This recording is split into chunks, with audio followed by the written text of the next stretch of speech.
விஷ சாராயம் குடித்து 35 பேர் உயிரிழந்திருக்கக்கூடிய சூழலில் இந்த உயிரிழப்புக்கு முக்கியமான காரணம் மாவட்ட நிர்வாகம் முறைப்படி இதை அறிவிக்கலை. இன்னும் சொல்லணும்னா இது வதந்தி அப்படின்லாம் மாவட்ட ஆட்சியர் நேற்று காலையில் தெரிவித்தார். இது விஷச்சாராய மரணமே இல்லைன்னு சொன்னார்.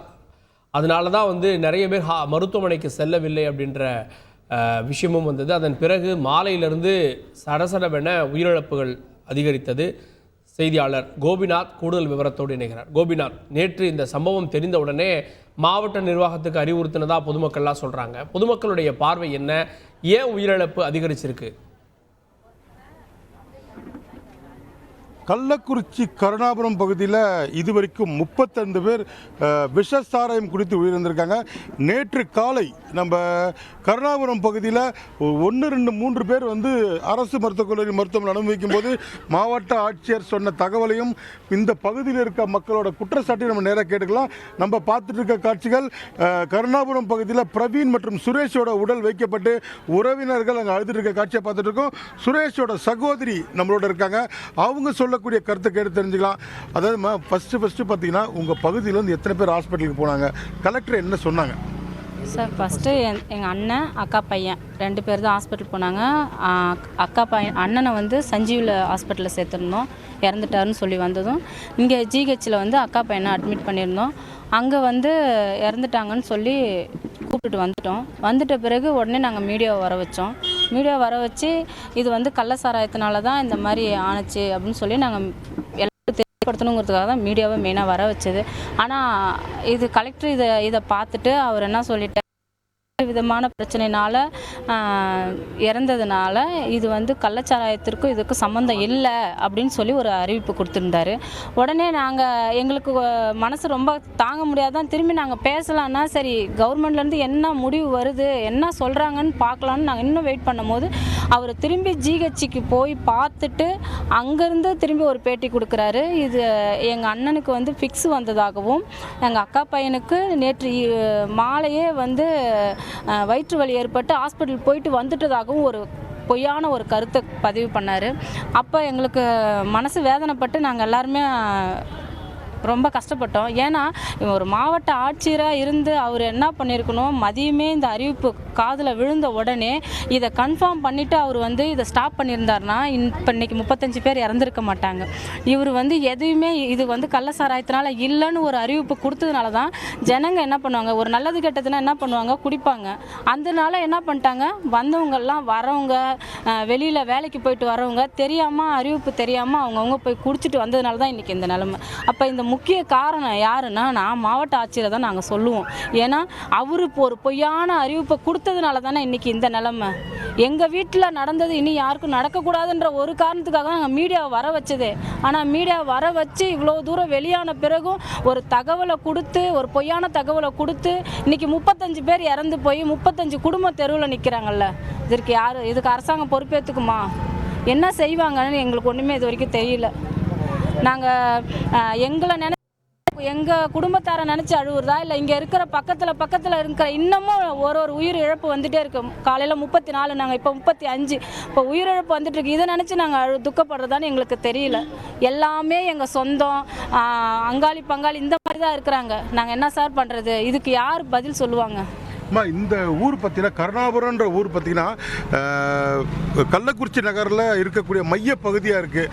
இந்த பகுதியில் தொடர்ந்து சாராயம் வித்துட்டு இருக்கதா புகார் சொல்கிறாங்க. ஆமாங்க சார். இது இப்போ விழுப்புரத்தில் போன வருஷம் என்னாச்சு, 13 பேர் கள்ள சாராயத்தினால இறந்தாங்க. அப்பயே இதை தடை பண்ணியிருந்தாங்கன்னா இந்த அளவுக்கு வந்திருக்காது. இப்போ கருணாபுரம் கோர்ட்டு பக்கத்தில் இருக்குது, இந்தாண்ட போலீஸ் ஸ்டேஷன் பக்கத்தில் இருக்குது, நடு மத்தியில் தான் கருணாபுரம். இப்போ பார்த்தீங்கன்னா கோர்ட்டுக்கு பின்னாடி கருணாபுரம், போலீஸ் ஸ்டேஷன் பின்னாடி மைய பகுதியில் இருக்கும்போது அந்த கள்ளசாராயத்தை நடுவில் ஒரு தெருவில் நடு மத்தியில் விற்கிறாங்கன்னா அப்போ இவங்க அதிகாரிங்க அப்பயே அவங்க கண்டிச்சிருந்தாங்கன்னா இந்த தவறு நடந்திருக்காது.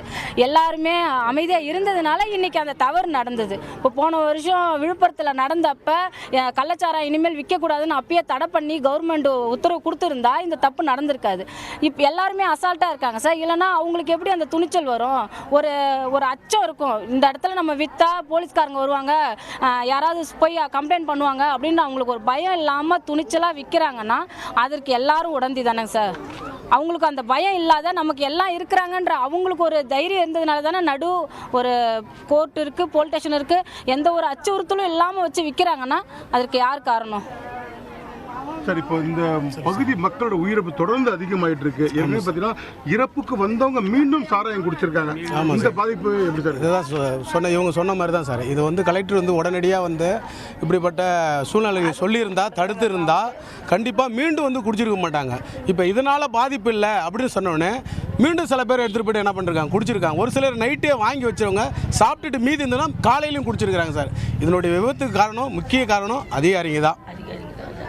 இந்த பகுதி மக்களோட முக்கியமான குற்றச்சாட்டு, நேற்று காலை மாவட்ட ஆட்சியர் முறையாக தகவல் தெரிவித்திருந்தால் இத்தனை உயிரிழப்புகள் இருக்காது என்பது இங்கே வந்திருக்கிற இந்த பகுதி மக்களோட வேதனையை பார்த்துட்டு இருக்கோம். கோபிநாத், மாவட்ட ஆட்சியர் காலையில் இல்லை, இது விஷ சாராய பலியே இல்லை அப்படின்னு சொன்னார். அதனால தான் நிறைய பேர் மருத்துவமனைகளுக்கு செல்வதில் தாமதம் ஏற்பட்டதா. நேற்று மாலை இரவு தான் நிறைய பேர் மருத்துவமனைக்கு போனாங்க. ஒரு காலையிலே சொல்லியிருந்தா ஓரளவு இது வாங்கி வச்சிருந்தவங்கெல்லாம் குடிப்பதை தடுத்திருக்க முடியுமா?